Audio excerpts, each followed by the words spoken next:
Okay, me here.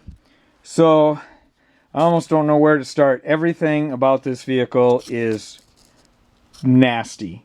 Okay, the brake rotor took me forever to get it off the hub. It was one piece with the hub, and I beat and I sprayed and I heated and man, that thing was a bugger to get off there. I probably wouldn't have actually had to take it off to test what I needed to test, but it's just, I didn't want anything in the way or dragging that would throw off my analysis of the wheel bearings. So the brake rotor, I did get off. You can see the front side looks pretty normal. It's pretty healthy. The back side is pitted, corroded, nasty, half gone from being chewed up. Now, the reason for that is the caliper slides here, these squishy things that you can see. Actually, I got just a little bit of movement in this one. I don't know if you can see that I'm squeezing it with my hand. I should be able to squeeze that with my hand and just move it. The back one is completely seized. It's junk. So what's happened is your inside brake shoe is pretty much gone. The outside, maybe half gone, because it's only working on the inside, which is why this thing is worn the way it is. So they're essentially stuck. Your strut is, I don't know if you can see this, rusted out right there. There's like holes in it that's rusted through right there, both sides. And that's from water sitting down between the strut and the upright, and then freezing and blowing that out and breaking the strut essentially. I don't know if it's dangerous, but it's definitely not a good thing. So that's that. Now, the wheel bearing, I'll see if you can hear this.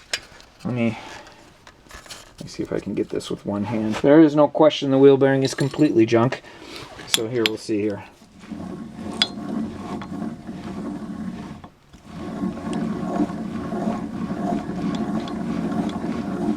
So you hear that growling.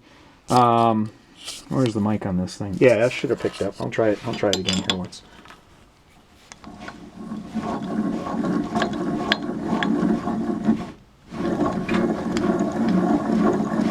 So you hear that growling, me just turning it with the wrench, while with it bolted to the strut, the tire magnifying everything, there's no question this wheel bearing is bad. Now, I don't really see exactly how this thing is put together, and I looked on the internet and I couldn't find much information on this vehicle. I think this bearing is pressed into this upright because there's no sign of how it's being held in there. So, I mean, the stub shaft has a big nut on it here, which holds the whole thing together, but I think this would have to come off of here and go to a shop to be pressed out.